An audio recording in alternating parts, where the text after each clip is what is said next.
Zacarias, capítulo de número 9.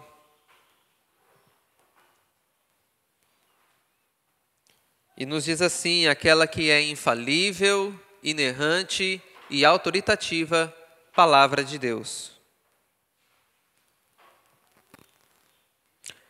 A sentença pronunciada pelo Senhor é contra a terra de Hadraque e repousa sobre Damasco. Porque o Senhor põe os olhos sobre a humanidade e sobre todas as tribos de Israel. Também repousa sobre Ramate, que faz fronteira com Damasco, e sobre Tiro e Sidom, cuja sabedoria é grande. Tiro edificou para si uma fortaleza e amontoou prata como pó e ouro como lama das ruas. Eis que o Senhor tomará posse da cidade e jogará as riquezas dela no mar, e Tiro será consumida pelo fogo. Asquelon verá isso e ficará com medo. Também Gaza ficará com medo e terá grande dor.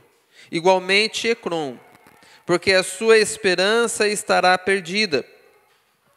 O rei de Gaza perecerá, e Asquelon não será habitada.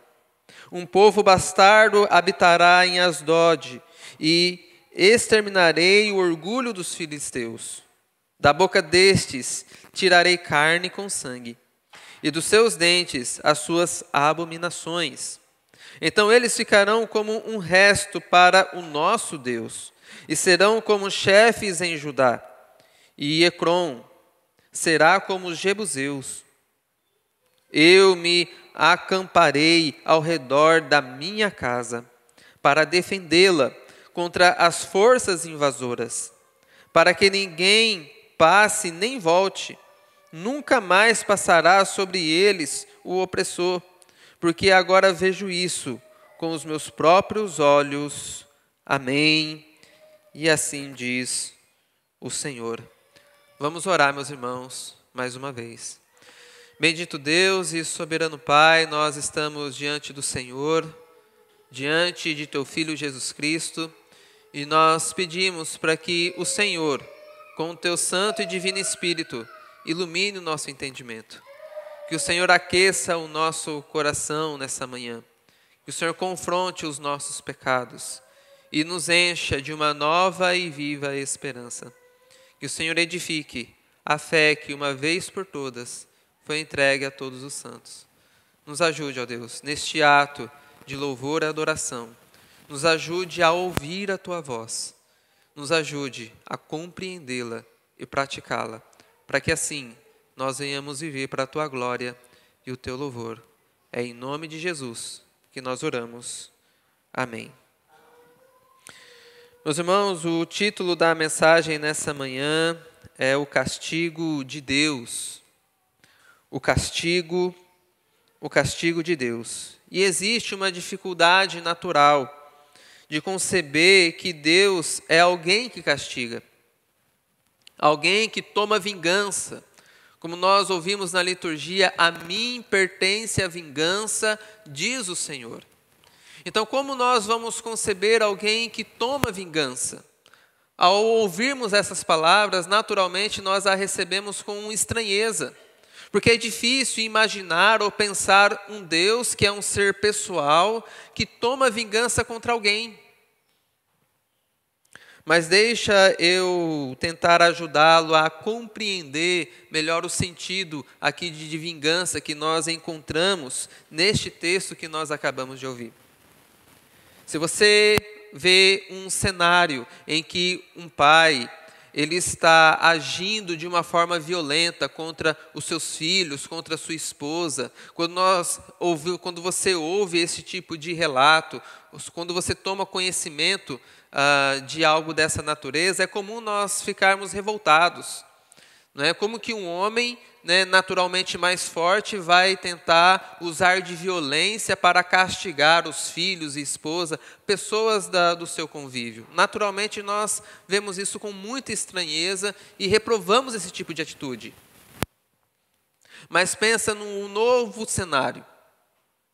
Um pai que está protegendo a sua família, está protegendo os seus filhos e a sua esposa contra um invasor.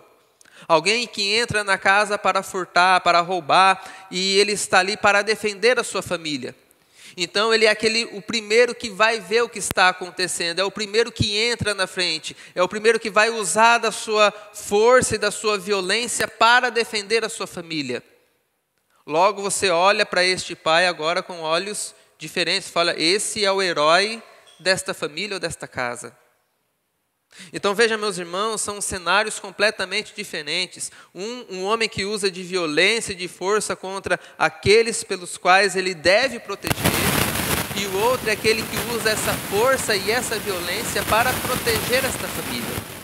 Então são cenários de vingança e de violência que nós observamos diferentes, quando ela é direcionada para aquilo que Deus estabeleceu. Diante desse cenário, eu busquei trazer aos irmãos o sentido de que nem sempre a força, a violência ou o castigo é algo ruim. Ele serve para proteger, para cuidar também daqueles que estão debaixo dos seus cuidados. E aqui, meus irmãos, é o sentido que nós vemos na passagem que nós acabamos de ouvir. É um Deus que se preocupa, que olha e que zela pelo seu povo, e Ele protege o seu povo. Como nós vimos no último versículo que lemos, no verso de número 8, Ele está para defender aqueles que estão debaixo dos seus olhos. Eu acamparei ao redor da minha casa para defendê-la. Então Deus revela-se aqui como aquele que protege, como aquele que defende o seu povo contra os seus inimigos. E, meus irmãos, Deus tem todo o direito divino de poder castigar. Nós entendemos que Deus criou todas as coisas a partir do nada, e em 6 dias Ele criou tudo isso que os nossos olhos veem e até mesmo aquilo que nós não vemos. Seres angelicais, seres espirituais foram criados por nosso Deus. Então toda a realidade, toda a natureza, toda a criação está na dependência de Deus. E Deus tem todo o direito de fazer o que Ele quer com aquilo que Ele mesmo criou. Então, se Ele criou todas as coisas, estabeleceu uma relação de aliança, e essa aliança está sendo quebrada, Ele tem o direito de reivindicar. Ele tem o direito de castigar, porque todas as pessoas que nós conhecemos, que existe sobre a face da terra, depende de Deus. Todo ser vivo depende de Deus, porque Deus é aquele que dá a vida. Então, quando Ele vem para reaver o seu direito, Ele tem direito disso, Ele tem o direito de cobrar aquilo que Ele concedeu de uma forma generosa. Porque todas as pessoas dependem do Senhor. Quer seja ela cristã, quer seja ela de uma outra nacionalidade, todo ser vivo depende de Deus. Então Ele tem o direito de reaver a fidelidade de toda a criação. Aqui então, meus irmãos, nós estamos diante da profecia de Zacarias. O capítulo de número 9 inicia-se uma nova sessão dentro do livro. Até o capítulo 9 nós vimos as grandes visões que o profeta teve e também alguns dos seus sermões. No capítulo 9 em diante, nós vamos observar 2 sermões do profeta Zacarias. Alguns comentaristas vão dizer que este já é um período posterior do seu ministério, que até o capítulo 8 é o início do seu ministério. Do capítulo 9 até o fim do livro do profeta Zacarias já está no final do seu ministério, onde nós não encontramos mais o nome do profeta Zacarias, como nós vimos antigamente. Todavia, se você observar no verso de número 1 do capítulo 9, ele diz assim: a sentença pronunciada pelo Senhor.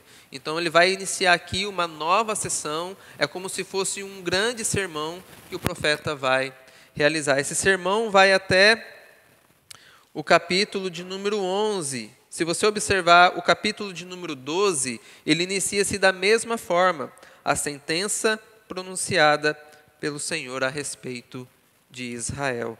Então, primeiramente, ele vai falar da sentença pronunciada pelo Senhor contra os inimigos de Israel, e depois ele vai fazer um segundo sermão para o povo da aliança, né, o povo de Israel naquele momento. Então, nós vemos aqui dois grandes sermões do profeta Zacarias.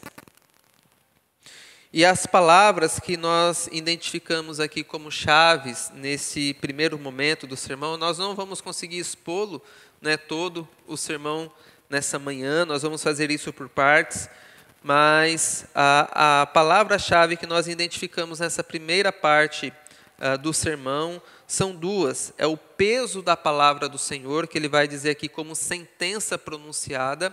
Talvez em algumas versões pode estar como o peso da palavra, trazendo a ideia da responsabilidade de anunciar a palavra do Senhor. E outra palavra aqui, chave para entendermos todo este contexto, é o Senhor põe os olhos. O Senhor põe os olhos sobre o seu povo, o Senhor põe os olhos sobre os seus inimigos também. Ou seja, Deus está observando todas as coisas.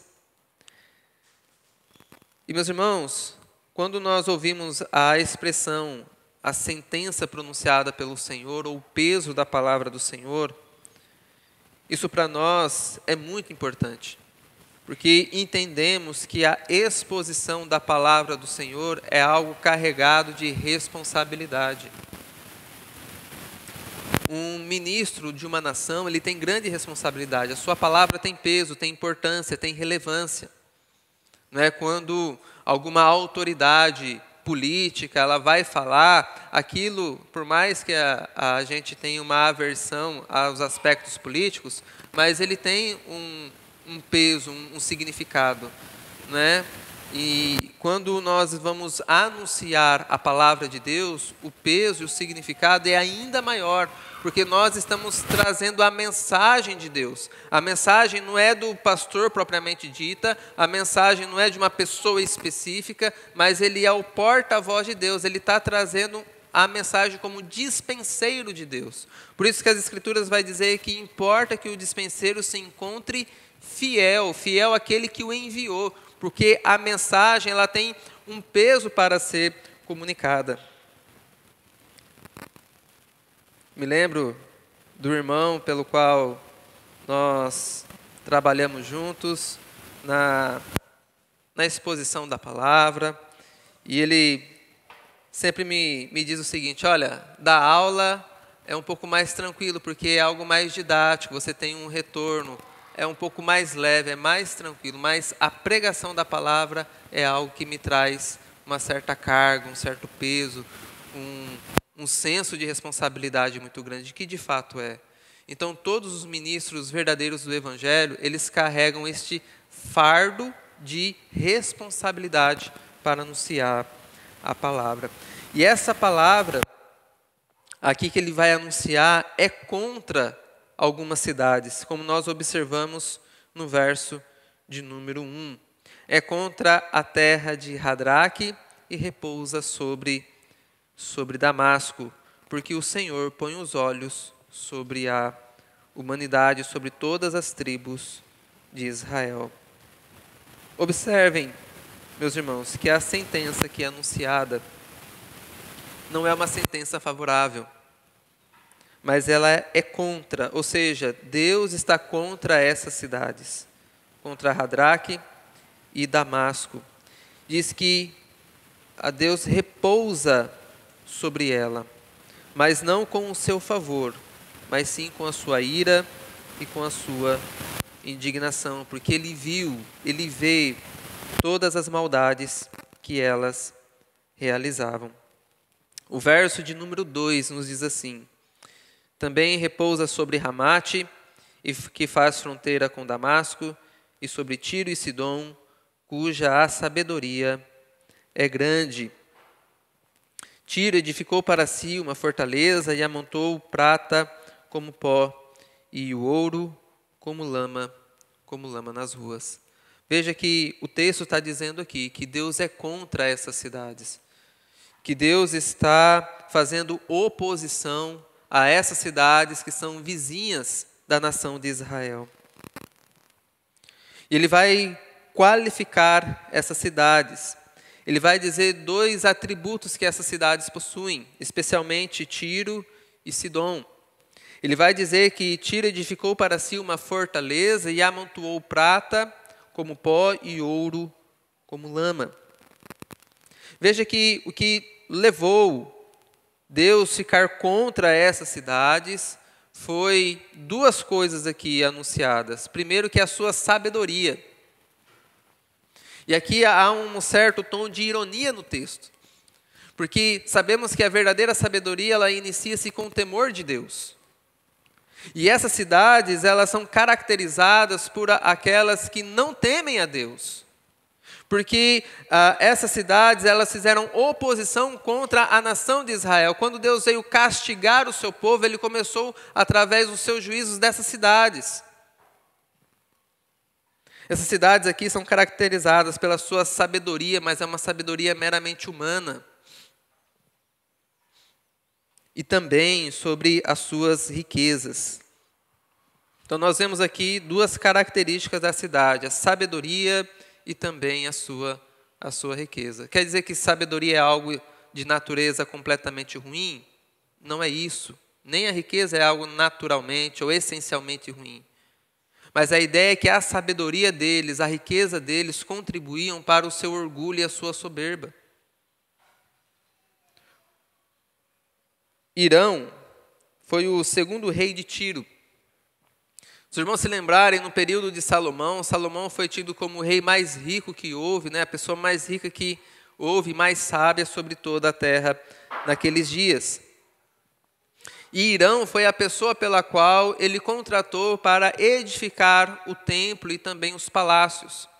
Então, Irão, ele era o grande artífice que auxiliou Salomão na construção tanto do templo como também dos seus grandes palácios.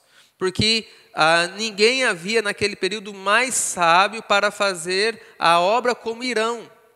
Como consequência disso, ele enriqueceu-se muito. E até mesmo vai dizer que ele acumulou, ele fez uma grande fortaleza para si e amontoou prata como pó e o ouro como se fosse lama nas ruas, tamanha sua grandeza e a sua riqueza. Mas o texto vai dizer para nós o que Deus fará com a sua arrogância, com a sua riqueza, com a confiança nessas coisas. Ele diz: jogará, eis que o Senhor tomará posse da cidade, e jogará as riquezas dela no mar, e Tiro será consumida pelo fogo.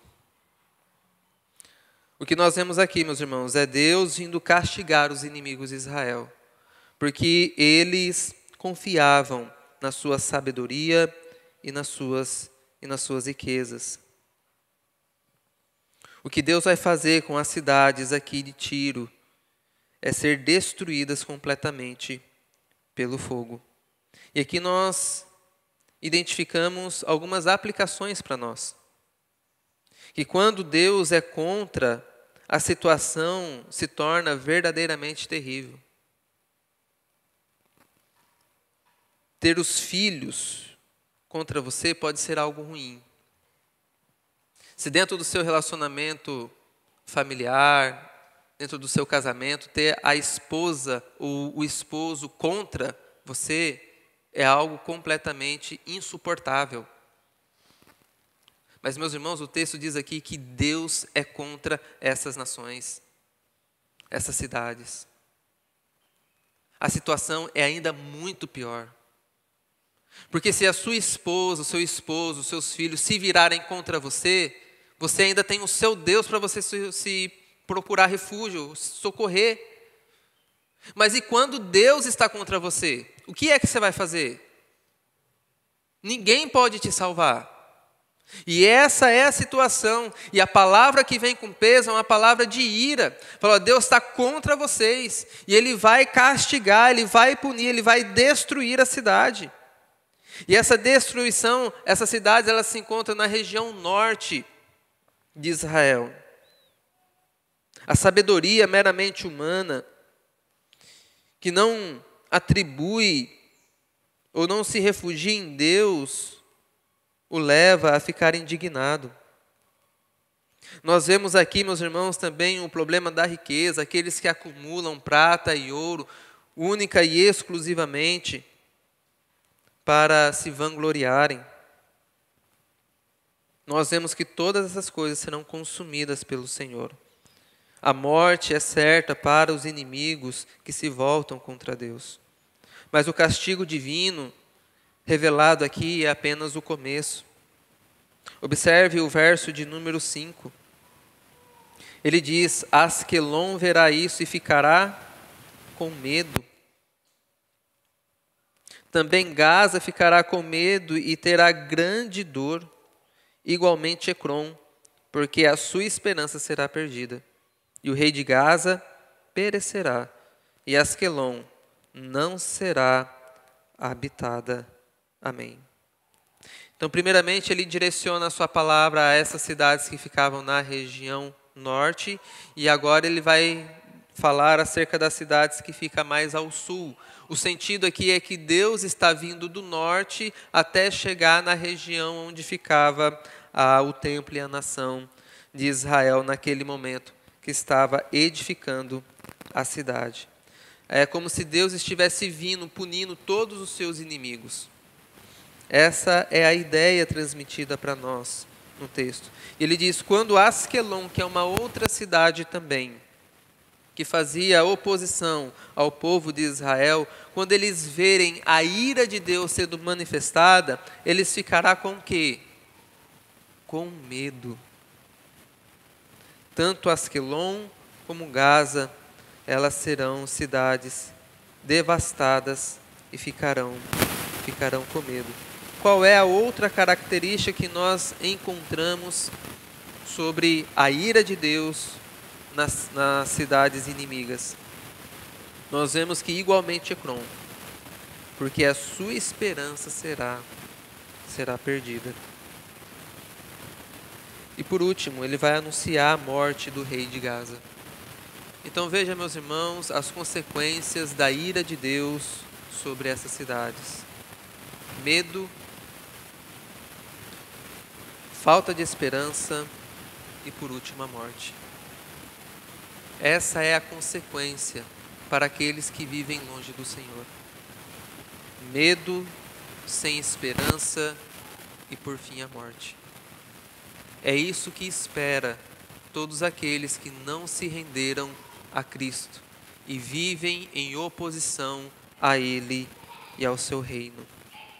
Medo, falta de esperança e, por último, assolação final. Este é o fim daqueles que não andam com Deus. Sabendo, meus irmãos, que o mundo está perdido e caminhando em direção da ira e do castigo divino, o que é que nós estamos fazendo? Será que estamos fazendo como o apóstolo Paulo, nos gastando e nos deixando gastar pelo ministério, pelo evangelho do Senhor Jesus Cristo? Essas nações aqui foram anunciadas como aquelas que são alvos da ira de Deus. E sabemos que o mundo jaz no maligno, que toda a humanidade caminha para a perdição. E nós muitas vezes estamos preocupados com aqui, o agora, o comer, o beber e o vestir, quando as pessoas ao nosso redor estão caminhando para o inferno. Quando o medo, quando a falta de esperança, quando o desespero toma conta do nosso coração, nós temos uma palavra e uma mensagem que verdadeiramente pode salvar. Porque não somos nós, não é a mensagem, mas é Deus quem salva através da sua palavra, da ação do seu Espírito, enviando para consolar, confortar, fortalecer. Aqui, meus irmãos, é um sinal primeiro de alerta. Para aqueles que andam distante do Senhor, saiba que o medo vai tomar conta de você se você não se arrepender dos seus maus caminhos. No Apocalipse vai dizer que as pessoas dirão para os montes serem lançadas sobre elas quando verem a face do Cordeiro vindo. Meus irmãos, a ira de Deus para aqueles que não se arrependeram será terrível. É o que nós ouvimos na liturgia também: há um lago de fogo e enxofre ardendo para todos aqueles que não se arrependem. O contrário daqueles que estão com o Senhor, há esperança, há uma cidade celestial, há alegria, há gozo, há vida eterna. Mas para aqueles que não se arrependem, há ira, há castigo, há condenação e eternamente. Você acha que é difícil sofrer por uma enfermidade, por uma dor no corpo, a dor no dente, a dor do parto? Essas coisas são dores angustiantes e terríveis, mas elas passam. E o inferno? E as consequências para a eternidade? É isso que nós devemos nos atentar, meus irmãos. E o medo, a falta de esperança, a morte eterna é o que está separado ou reservado para todos aqueles que estão contra o Senhor. O Salmo de número 2 revela isso para nós de uma forma muito clara. Os reis da terra e as nações se levantam contra o Senhor e contra o seu ungido, dizendo: rompamos as suas ataduras, rompamos de nós os seus laços. O Salmo de número 2 nos diz que Deus vê tudo isso. E sabe o que Ele faz? Ele zomba. Ele ri-se no céu. Porque todos esses planos que as nações realizam contra o Senhor, contra a justiça, contra a verdade, contra os filhos de Deus, serão todos frustrados. Ele chama aos governantes, aos poderosos, aos ricos, aos políticos, todos aqueles que estão numa classe especial, ou eles pensam que estão num patamar especial. Ele chama essas pessoas ao arrependimento, para se reconciliarem com o Filho de Deus. O peso da palavra, meus irmãos, não é só castigo. Essas nações, essas cidades que Deus está contra, haverá no meio delas também pessoas que serão redimidas pelo Senhor. O texto também nos diz isso. Como nós vemos a mensagem, o peso da ira de Deus, do castigo de Deus, mas também a mensagem, o peso da palavra de uma forma graciosa, de uma forma salvadora. Observe a partir do verso de número 7. A boca destes tirarei a carne com sangue, e dos seus dentes as suas abominações. Vamos retornar um pouquinho do verso 6 para os irmãos entenderem de quem são destes. Um povo bastardo habitará Asdod, e exterminarei o orgulho dos filisteus. Veja, uma palavra de ira, que Deus vai exterminar a arrogância deles. Agora no verso 7, da boca destes quem? Destes que ele acabou de se referir, dos filisteus, que estão em Asdod, aquelas pessoas que são alvos da ira de Deus, essas nações que estão sob o seu castigo. Ele diz assim, da boca desses tirarei a carne com sangue, e dos seus dentes as suas abominações. O que Deus está falando aqui? Mesmo no meio da manifestação da minha ira, há pessoas no meio dessa cidade que eu vou tirar as suas abominações. A ideia aqui, meus irmãos, tirarei a carne com sangue e dos seus dentes as suas abominações, porque no Antigo Testamento comer carne, comer a carne com sangue, era pecado. Era um pecado que estava relacionado à lei cerimonial do Antigo Testamento. Então, era proibido para o povo de Israel comer carne com sangue. Aqueles que comiam carne junto com sangue, eles estavam pecando contra o Senhor. Então, ele vai dizer aqui que da boca deles eu tirarei a carne com sangue. Ou seja, eu vou purificar estes. Eu vou retirar as suas abominações. Então, eles ficarão como o resto para o nosso Deus. O resto aqui não é como algo desprezível. Porque quando a gente fala de resto, é aquilo que sobra, né? Então, para nós, resto é algo ruim. Mas o resto aqui mencionado no texto é o resto daqueles que estão voltando do exílio. Eles serão como o povo de Deus, esses pelos quais agora são inimigos. E serão como os chefes de Judá. Eu vou colocá-los numa situação de privilégio. Eu vou colocar como líderes do meu povo, esses que antigamente não eram o meu povo. Então veja que a palavra de sentença de juízo contra essas nações, mas que também há no meio dessas nações pessoas pelas quais Deus vai salvar pela sua graça e misericórdia. Eles serão como os chefes da família de Judá. Aqui, meus irmãos, por uma forma para nós entendermos melhor que é isso que Deus faz e vem fazendo ao longo da história. Nós vemos isso em Ruth, a moabita. Ela não fazia parte do povo de Deus. Ela era moabita. Ela pertencia a uma outra nacionalidade. Mas o que Deus fez com essa mulher? Deus a resgatou. Deus a levou para a sua cidade, para a terra de Jerusalém. E ali ela passou a fazer parte da descendência de Jesus Cristo, o Messias, o Rei de Israel. Aquela que era inimiga de uma nação estrangeira, passou a fazer parte da nação e do povo de Deus, ocupando um espaço de honra entre o povo da aliança. E é isso que Deus faz, meus irmãos. Deus vai salvar pessoas das cidades e nações que hoje são inimigas dele.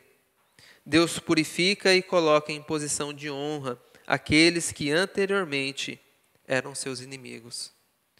E veja se não é isso que ele tem feito comigo e com você. Éramos por natureza inimigos de Deus. E ele, por graça e misericórdia, nos salvou, nos regenerou. E ele nos promete que nós iremos julgar até mesmo os anjos. É isso que Deus faz de uma forma graciosa. Veja, o mesmo Deus que revela a sua ira, o seu castigo sobre todos aqueles que se colocam contra ele, é o Deus que também alcança com poder, graça, com generosidade. E nós vemos que Deus não para por aqui. Ele diz que pessoalmente vai proteger os seus. Ele diz: eu me acamparei ao redor da minha casa para defendê-la contra forças invasoras, para que ninguém passe nem volte. Nunca mais passará sobre eles o opressor, porque agora vejo isso com os meus próprios olhos. Amém. Aqui ele vai entender, para que nós possamos entender. Aqueles que outrora fizeram mal para vocês, aqueles que te perseguiram, nunca mais irão fazer isso. É o que nós ouvimos em Apocalipse. Não haverá mais choro, Deus enxugará dos olhos toda lágrima, porque Ele pessoalmente fará isso. Ele toma vingança contra os seus inimigos. Por isso é que você não precisa se vingar daqueles que buscam o seu mal, porque Deus fará isso. E Ele revela isso de uma forma clara e específica. É Ele que pessoalmente protege você, de uma forma particular e especial.